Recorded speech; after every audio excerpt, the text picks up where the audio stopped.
Hello, everyone.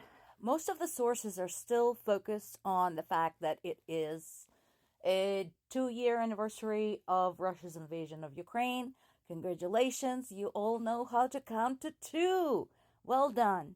Of course, for those of us who are from Ukraine and who have friends and family in Ukraine, the question is not how long it's been, but how much longer is it gonna be?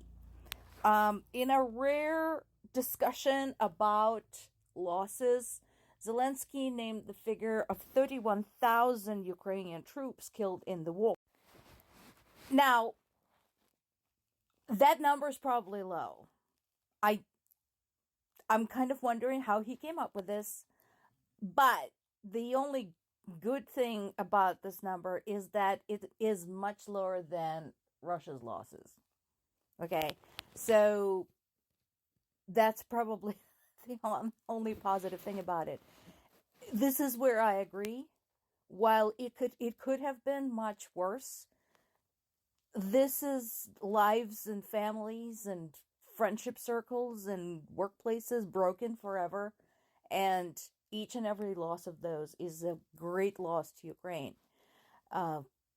Among those that were killed were artists, writers, performers, singers, dancers, professional athletes, which is why it annoys me to no end and it angers me to no end that Russian athletes will be allowed to participate in the Olympics under a neutral flag, because that apparently makes it okay. They're Ukrainian athletes who will never participate in anything ever because they were killed defending their country. And for some reason, the International Olympic Committee doesn't seem to remember that. Again, facts. We already know.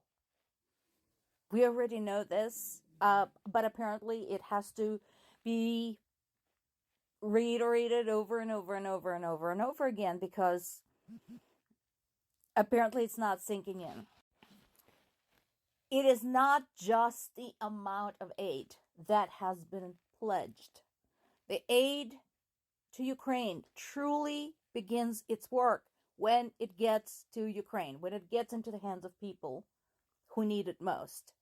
So when half of what has been pledged, either goes undelivered at all or goes undelivered for months, that does not help.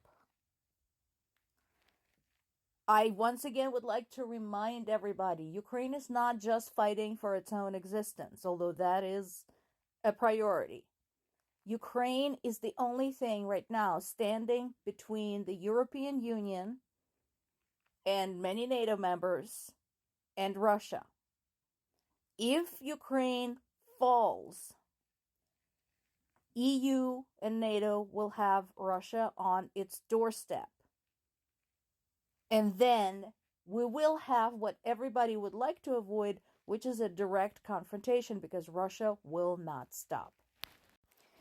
CNN did a nice review of the last 2 years, trying to hit the important points in the war.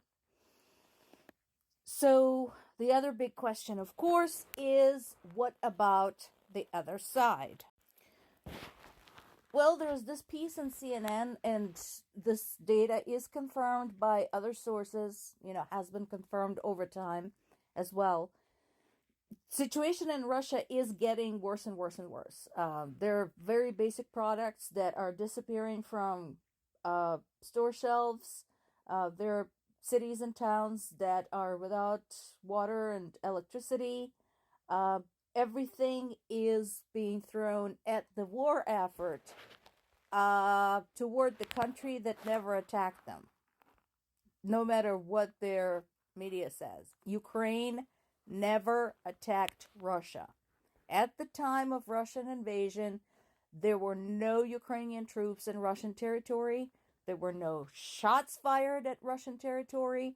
There were no drones, no planes, no bombs, no rockets coming from Ukraine into Russian territory. I want this to be very, very clear. Also, if you want to look up things about the most popular myths about Ukraine, go to Politico, Look that up. There are no NATO troops in Ukraine right now. There are no US soldiers in Ukraine right now.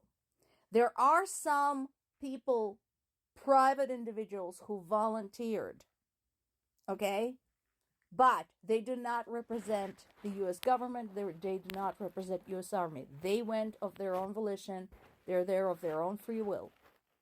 So, I want this very clear. So, Russian people right now are suffering the result of the sanctions, the result of the military spending for basically no good reason. Nobody wants Russia, Russian people. It's a shithole. It's freaking 1984, only worse, without the technology. You guys can't even keep the former McDonald's running because you don't know how to make your own potatoes and how to fry them. So that's happening. To that point, this is in the Business Insider, and this is really interesting. Another good article about Russian economy. So this is how you paint yourself into the corner. And the article explains exactly what this headline means. So, if Russia wins the war, it will be faced with huge guerrilla movement from Ukrainian side. So the spending will have to continue. Plus, they did say they want the whole thing. And they did say they want Poland and Finland and the Baltic states back. So it's not like they're planning on stopping. So, if they win, the military spending will continue, which means they will have to keep pulling this away from other parts of the economy. So right now, they're not spending on education, they're not spending on science, they're not spending on medicine, they're not spending on infrastructure. Everything is toward the war. So, on one hand, they cannot afford to win. On the other hand, if they lose, of course, they will be presented with a huge bill for rebuilding Ukraine. All of those damages will come back to haunt them. And as some of the very smart politicians and political scientists and economists and historians have said, including those who came from Russia, they are saying the longer we keep on with this war, the longer we stay in Ukraine, the longer we're going to be paying for the damages. Right now, this is going to run into the children and the grandchildren, possibly to the great-grandchildren. And these people are right. However, Russian government and people of Russia are not interested in listening to them.